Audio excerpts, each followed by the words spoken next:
Hi అండి. ఈరోజు అయితే నేను కాకరకాయ ఫ్రై చేస్తున్నా. ఎలా చేసుకోవాలనేది ఈ వీడియోలో చూద్దామండి. ఇక ఫస్ట్ అయితే కాకరకాయలు శుభ్రంగా కడుక్కొని ఉప్పు పసుపు వేసుకొని మంచిగా కడుక్కోవాలి. శుభ్రంగా కడుక్కున్న తర్వాత ఇట్లా రౌండ్ షేప్లో కోసుకొని నూనె వేడి చేసుకొని నూనెలో అది వేసుకొని ఇంకా ఇలా మొత్తం బ్రౌన్ కలర్ వచ్చే వరకు డీప్ ఫ్రై చేయాలి. ఇక చూడండి, ఇందులో ఇవన్నీ అయిపోయినాక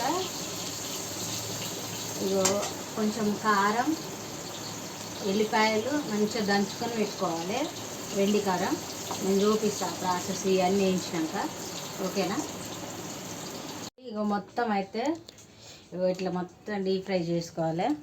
అది చూడండి, కొంచెమే అండి, పావు కేజీ కూడా తీసుకోవాలి, కొన్నే తీసుకున్నా నేనైతే. ఇగో అందులోనే కొంచెం జీలకర్ర వేసుకున్నా, ఓకేనా.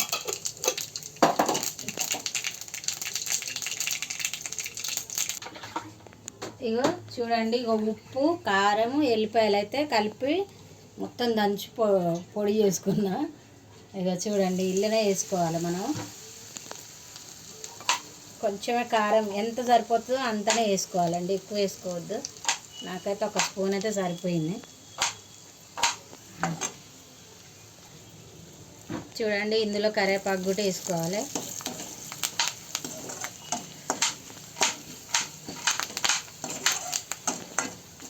ఇట్లా మగ్గినాక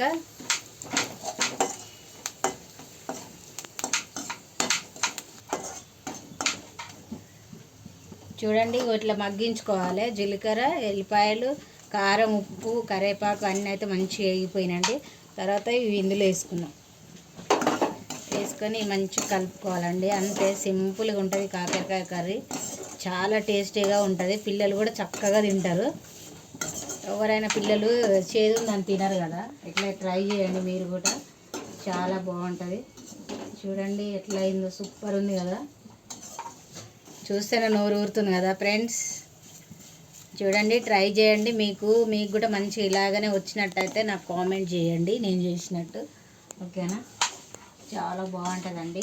మొన్న ఒకరోజు మా పాప ట్రై చేసింది, కొంచెం సరే బాగుంది అని తిని నేను ట్రై చేసిన, నాకు కూడా మంచిగా వచ్చిందండి, ఓకేనా. ఇంతే వీడియో నచ్చితే లైక్ చేయండి, షేర్ చేయండి, సబ్స్క్రైబ్ చేసుకోండి.